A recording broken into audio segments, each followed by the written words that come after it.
اللہ اللہ اللہ اللہ کہ ایک جماعت آئی یہودیوں کی، انہوں نے حضور صلی اللہ علیہ وسلم سے پوچھا ذی القرنین کے بارے میں، تو آپ نے ان کو ابتدائی طور پہ خبر دی کہ وہ ایک رومی نوجوان تھا اور یہ وہی ہے جس نے اسکندریہ جو مصر کے ساتھ شہر ہے اس کو بنایا، اور اس کے بعد پھر فرشتہ اس کو آسمان کی طرف لے گیا اور پھر وہ ایک مقام صد پہ پہنچا۔ وہاں اس نے ایک ایسی قوم دیکھی کہ جن کے منہ جو تھے کتوں کی طرح تھے، لیکن بالکل جھوٹی روایت۔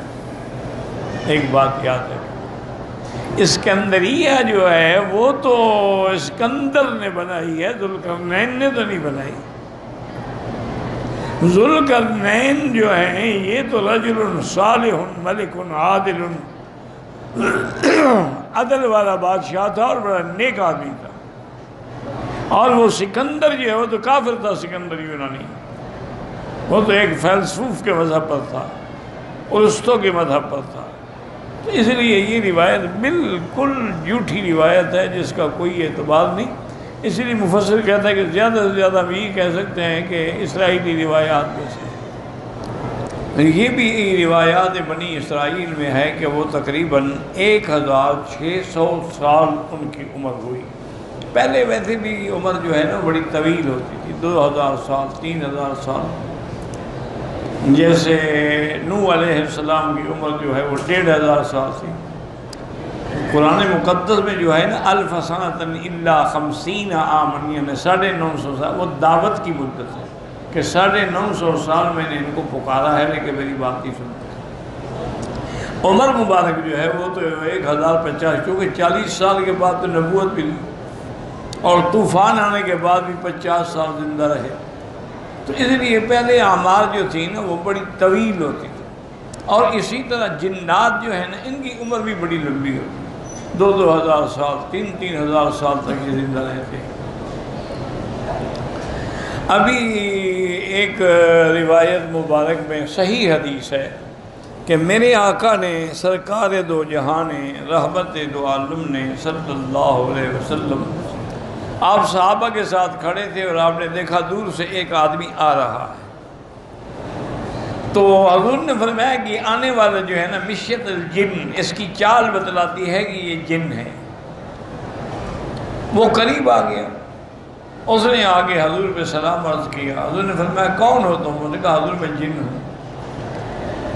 آپ نے پوچھا کہاں سے آئے ہو تم؟ انہوں نے کہا حضور میں نئے نوا سے آیا ہوں، عراق کے ایک شہر سے۔ فرمایا کہ کیوں آئے ہو؟ انہوں نے کہا حضور میں الحمدللہ حضرت موسیٰ علیہ السلام کی زبان سے میں نے خود تورات سنی، اب میں چاہتا ہوں کہ آپ سے بھی قرآن سنوں۔ تو اب موسیٰ علیہ السلام اور حضور کے درمیان میں 1200 سال ہے، یعنی 1200 سال کے بعد ٹھیک حضور پاک نے پھر قرآن کی تلاوت کی، قرآن سنا، اس نے وہ اسلام لے آیا۔ تو جنوں کی عمر جو ہے انسانوں میں بہت کم ہوتے ہیں، جیسے حضرت سلمان فارسی، ان کی عمر بھی 250 سال تھی۔ اسی طرح ہمارے اپنے ایک بزرگ تھے سوات کے علاقے میں، ان کو کہتے تھے سندل بابا، ایسے نام مشہور ہو گیا۔ تو ان کی عمر جو ہے تقریباً وہ 200 سے اوپر تھی، کتنا اللہ عالم۔ لیکن حیرت کی بات ہے کہ 200 سال کی عمر کے بعد بھی بالکل بدن ایسے تھا جیسے کسی 16 سال کے لڑکے کا ہوتا، نہ کوئی جھریاں پڑی، نہ کوئی بڑھاپے کے آثار آئے، نہ کوئی جلد سکن میں تبدیلی ہے، بالکل بہت بڑے ولی تھے، اللہ کے ولی تھے۔ اس زمانے میں لوگوں کو قحط کی تکلیف ہوئی تو والی سوات رہے۔ والی سوات بھی یہ لوگ پہلے جو تھے نا، والی سوات، والی کلات، یہ دیندار لوگ تھے۔ غلطیاں تو سب میں ہوتی ہیں لیکن زیادہ رجحان ان کا دین کی طرف تھا۔ اس نے 200 خچروں پہ چاول لدوا کے حضرت کی خدمت میں لنگر کے لیے بھیجے کہ حضرت کا زمانہ ہے اور آپ کی لنگر میں روزانہ 200-400 آدمی بیٹھتا ہے۔ حضرت کو جب خلفاء نے اطلاع دی تو فرمایا بھائی واپس کر دو، میں نہیں قبول کرتا۔ اب خلیفے بیچارے ڈر گئے، انہوں نے کہا والی یہ سب بات ایک مطلق العنان ایک ریاست کا بادشاہ ہے، وہ تو اس کو برا بنائے گا کہ میرا ہدیہ واپس کیا گیا، تو خدا نہ خواستہ ہمیں یہ حضرت کو نقصان نہ پہنچائے۔ تو انہوں نے حضرت کو نہیں بتایا، لیکن کسی جگہ رکھ دیا اور حضرت سے کہہ دیا کہ اچھا حضرت ٹھیک ہے، آپ کے فرمان کی تعمیل کریں گے، جھوٹ بھی نہیں بولا۔ اب کچھ مہینوں کے بعد شدید پڑ گئی قحط، تو خلفاء نے کہا کہ اب موقع ہے، تو انہوں نے حضرت سے جا کے عرض کیا کہ حضرت ناراض نہ ہوں تو ایک عرض کریں گے۔ فرمایا کیا بات ہے؟ انہوں نے کہا آپ نے تو کہا تھا کہ چاول واپس کر دو، ہم نے واپس نہیں کیے تھے، ہم نے ان کو سٹور کر دیا تھا۔ آج آپ دیکھیں کتنی شدید قحط ہے، تو اگر اجازت انہوں نے استعمال فرمایا اچھا جا کے پہلے دیکھو تو صحیح چاولوں کو۔ وہ خلفاء گئے، وہاں جا کے دیکھا تو چاول سارے اس میں کیڑے پڑے ہوئے ہیں۔ انہوں نے کہا یہ 2 مہینے میں چاولوں میں کیڑے تو نہیں پڑ سکتے۔ واپس آئے، حضرت کو دکھایا، انہوں نے فرمایا اسی لیے میں نے واپس کیا تھا، یہ بادشاہوں کا مال جو ہے بڑا مشتبہ مال ہوتا ہے، حلال حرام ملا ہوتا ہے، تو میں اپنے لنگر میں آپ کو یہ کیڑے کھلاتا، اس کا انجام تو یہی تھا، اس لیے میں نے واپس کر دیا۔ اب ان کو تم دریا میں پھینک دو اور اللہ پہ توکل کرو، چھوڑو چھوڑو کون دے گا، کہاں سے آئے گا، اللہ نے زندگی لکھی ہے تو رزق بھی دیں گے، اور اگر زندگی نہیں لکھی ہے تو پھر موت آ جائے گی بس۔ عجیب آدمی تھے وہ، اللہ ان کی قبر پہ کروڑوں رحمتیں فرمائے۔ ایک دفعہ خلفاء سے کہا، اس زمانے میں پالکی ہوتی تھی، اس پہ اٹھا کے چلتے تھے، گاڑیاں شاڑیاں یہ تو نہیں تھی۔ کہنے لگے کہ فلاں جگہ ایک بڑی خوبصورت جگہ ہے، وہاں مجھے لے جاؤ،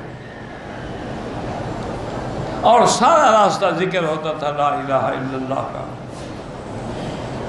ہمارے حضرت دین پور کے شیخ جو تھے بڑے، وہ بھی جب باہر جاتے نا تو سارے راستے میں ذکر ہوتا تھا لا الہ الا اللہ لا الہ الا اللہ محمد رسول اللہ۔ ایک دن کسی نے کہا حضرت یہ کیوں آپ ذکر کرتے ہیں؟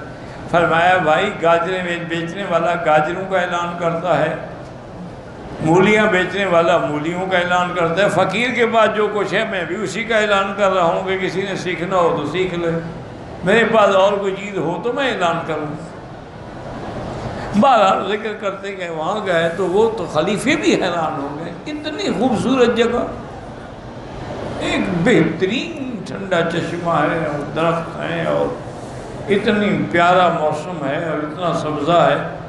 فرمایا اچھا بس، فرمایا کہ ہاں بھائی یہی جگہ مجھے تلاش تھی اسی کی، وہاں آ گئے۔ فرمایا میری چار پالکی رکھ دو اور یہاں قبر تیار کرو۔ اب بیچارے خلیفے کہاں جائیں، انکار کر، انہوں نے کہا حضرت، فرمانے کہ بھائی دیکھو نا، اگر مجھے موت آ گئی تو دفن کر دینا، اگر مجھے نہ آئی جس کو پہلے موت آ جائے گی ہم اس کو دفن کر دیں گے، قبر تو کسی کو بھی دی جا سکتی ہے۔ بی بی عائشہ نے اپنے لیے رکھی ہوئی تھی لیکن حضرت عمر نے مانگا تو دے دی، یہ تو شریعت کا مسئلہ ہے، اس میں آپ گھبرا کیوں رہے؟ انہوں نے جناب قبر تیار کی، بہترین جب بن گئی انہوں نے کہا کہ واپس آ کے حضرت کی اطلاع سے واپس آئے، حضرت کلمہ پڑھتے پڑھتے روح پرواز کر دی، اسی قبر میں دفن۔ کہتے ہیں کہ آج کل بھی وہ قبر موجود ہے، اللہ عالم۔ تو بہرحال ان لوگوں کی اعمار جو ہے نا وہ بڑی طویل ہوتی تھی، ہزاروں سال کی عمر۔ تو کہتے ہیں یہی ہے کہ یہ جو تھا نا ذوالقرنین، اس کی عمر جو ہے یہ بھی 2600 سال تھی۔ اس نے پوری زمین دنیا میں جو اللہ نے پیدا کی ہے نا سب کو سفر کر کے کنگال ڈالا، مشرق بھی پہنچا مغرب بھی پہنچا۔